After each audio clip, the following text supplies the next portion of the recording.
Good evening, this is the Oscar expert here with Brother Bro. We're back from Toronto, but we're not done with Toronto reviews. It's time for a review of The Power of the Dog. This is the newest film from Jane Campion, who has not made a film since 2009, is clearly very careful about which projects she does. And now she is back with a Netflix-bound Oscar contender. The movie stars Benedict Cumberbatch as a rancher who becomes envious of his brother's new marriage, and the movie is just kind of about the psychological games going on between the four central characters, which also includes Kirsten Dunst, Jesse Plemons, and Cody Smit-McPhee. This film is a brooding, slow, subtle Western, and I think the main demographic to enjoy this will be film lovers. Jane Campion has definitely crafted something very cinematic. I think the comparisons to how they shoot the West to There'll Be Blood is warranted. The cinematography here is absolutely beautiful, and it has that similar haunting tone to it. It's also underscored by Johnny Greenwood. It's got these ominous, plucky guitars that just sound rich in my ears. This film is a straight-up drama where what's enticing is just the interactions that happen between these characters. And a lot of the subtlety here is what's not being said, which is often conveyed with symbolism. There are a lot of symbols and motifs throughout the film that after my second viewing, I was deeply deconstructing. You can tell this is drawn from a very dense source material because there really is a lot to draw out that the film only has time to show in little bits. And I can definitely see a lot of people struggling with it a little bit like I did on the first viewing, where I wasn't sure what the core of the film was. I spent a lot of time trying to pick it apart and analyze it, and ultimately I really love Campion's portrait of the West and the brutal systems that enforce ideas that have been tangled with the American West forever, such as masculinity and trying to protect your system within the class hierarchy. And I'm curious how people are going to respond to this when it comes out. They might be swept up with the performances and the atmosphere, or they might just be going, I don't really know what that was all about. Though it is clear that critics are in love with this movie. The second time I watched this,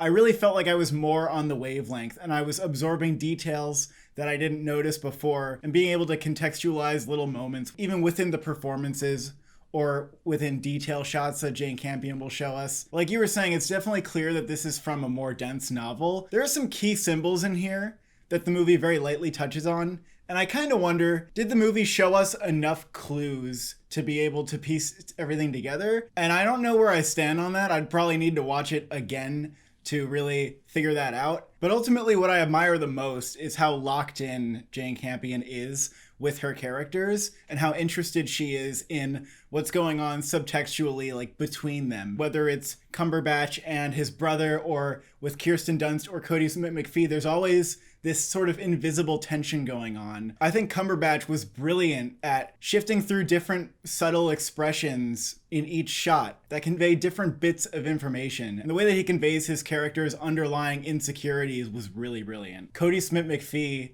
is excellent. He has a really big part in the second half. You come to find that Cody Smit-McPhee's character really has like his cards against his chest.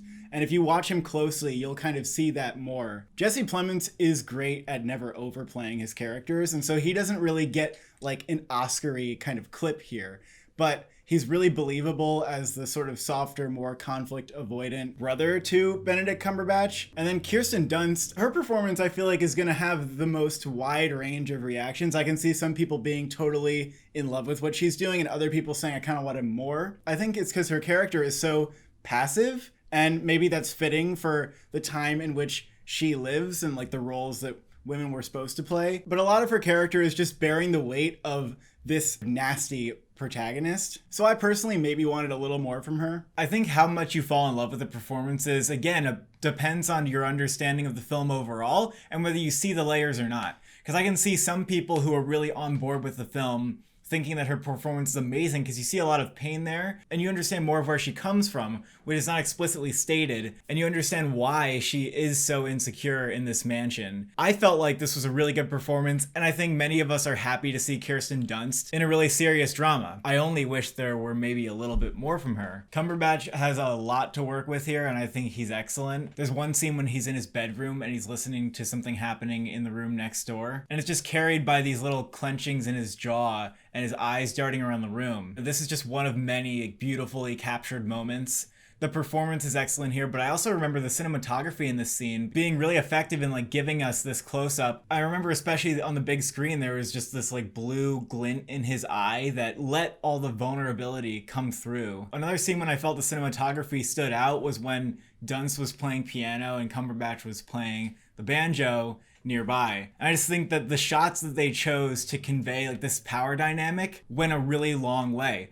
So in addition to the film just looking beautiful, there were also some really brilliant choices that were made that were pretty subtle and fit Campion's style really well. When the camera's rotating around Benedict Cumberbatch and Cody Smit-McPhee when they're in the barn later in the movie, that's a brilliant decision. Also, that scene where they're just sharing a cigarette is so intense because Campion's eye for detail is really incredible. Yeah, that scene has like the most subtext in the film and one that I keep thinking back to. And I also think the close-ups in this film on the actors are absolutely beautiful, like the edge light that they're given and when they're shown to be like in darkness. Do I feel like I understand 100% of this film? I probably have a little bit of ways to go. I think it definitely is a challenge to try to cram in a lot of this symbolism and subtext into a 2-hour movie, but Campion did a really good job overall, and it really did keep me like hunting for more clues, and I do feel it paid off. Yeah, I'm still struggling a little bit with how much I feel like the movie connected with me, because I definitely gained more and more of an appreciation for it. The more I think about it, I think I could like it even more watching it again sometime in the future. Yeah, I think time is on this film's side for sure. I think it's a brilliant and powerful deconstruction of the American West, and I wish I could go into more detail. Maybe we'll do an analysis video when it comes out, because I have lots of notes on what I think everything means. Let's dive into Oscar speculation here. I was initially sort of unsure if this movie could crack Best Picture, because while it was one of the most hyped up awards contenders of the year, it is one that seems like it could isolate audiences a little bit. And we've seen that be the downfall of certain movies like Carol or First Man. Beale Street. And this movie seems like that could happen to it. However, with just the amount of hype that this has, the fact that there are technical awards to be given, acting awards to be given, the fact that it ranked third in the TIFF People's Choice, I feel pretty good about it right now, getting in for Best Picture, although I'm not going to call it a lock. I also wouldn't call it a lock. Will the Critics' Choice nominate this? Oh, without a doubt. Across the board, they'll nominate this. I'm more apprehensive when it comes to PGA and then the Oscars. I do think the actors even would get in before it gets a picture nomination. But I also think that director is really strong. Jane Campion carrying this film after not receiving a nomination since The Piano is a really powerful narrative. And I feel like that's a really hard one to leave out. Jane Campion and director. Yeah, I mean, I'm really curious what like the audience score is going to look like for this one. I think it could be kind of like a Mank situation where it might not be audience's favorite movie. Like Mank has a 59 on Rotten Tomatoes with audiences. This was better than Mank though in terms I of liked it better audiences. Than Mank. No, but it was more accessible I think than Mank was. Maybe, but I still think it's going to be a much lower audience score. I don't know if that'll hurt it enough to take it out of Best Picture, considering there are so many who are just fawning over it. I would like to see Jane Campion get in for director for sure. Benedict and Dunst are pretty strong here for nominations. I couldn't see really any of them winning, but certainly if this is getting Best Picture nominated. I mean, even if it's not, like The Master got acting nominations without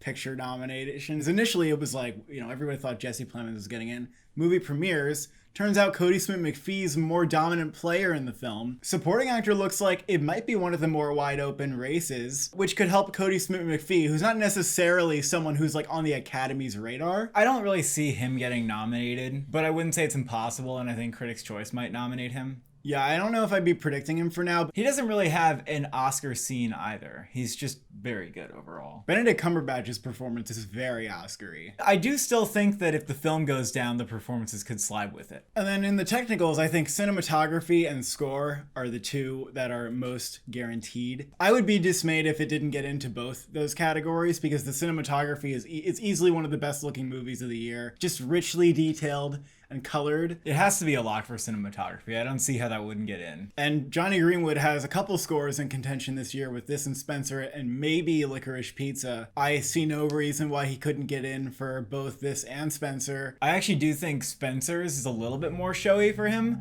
This one's a lot more sparse. They both go a long way to serving their respective stories. What about costumes and production design? Because I'm a little bit mystified on that. Sometimes with those two categories, the Academy likes to nominate like the big fluffy dresses and like the giant set pieces. Yeah, I think it has a better shot for production design than costumes. I wouldn't even really predict it for costumes, but I think production design is a decent shot. But there's also a lot of competition this year with stuff like Dune and Nightmare Alley and The French Dispatch and West Side Story. There's a lot of contenders, I think. So I don't know if it's a priority there. Also, best editing, I think a lot of people are going to be predicting that. I don't know about that, actually. I don't know if it's going to make editing. Some people are saying this is maybe the frontrunner still. And I'm going to be rooting for this film throughout the season, but I just don't really see it winning. Some people would say, oh, but look at Nomadland. Like, that wasn't like the biggest audience-friendly movie, and it still ended up winning Best Picture. That movie, I think, was more warm.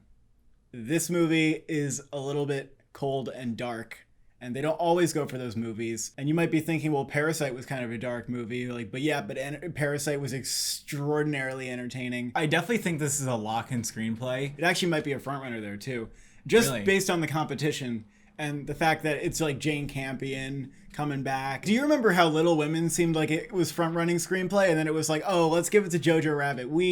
Sure. Like, I feel like if they find a movie that's more wee-hoo, they'll go with the wee-hoo. I do think it could win. I could see that. I might totally be wrong, and other people who are saying it's just getting in are right. But I can't help but be just a little bit skeptical based on how it could isolate some people. I agree, and at the same time, I'm predicting 7 nominations right now. Big Oscar movie. Really good Oscar movie. Give this a 9 out of 10. I'm going with an 8 out of 10 on this. Thank you for watching. Thank you for subscribing. How powerful is your dog?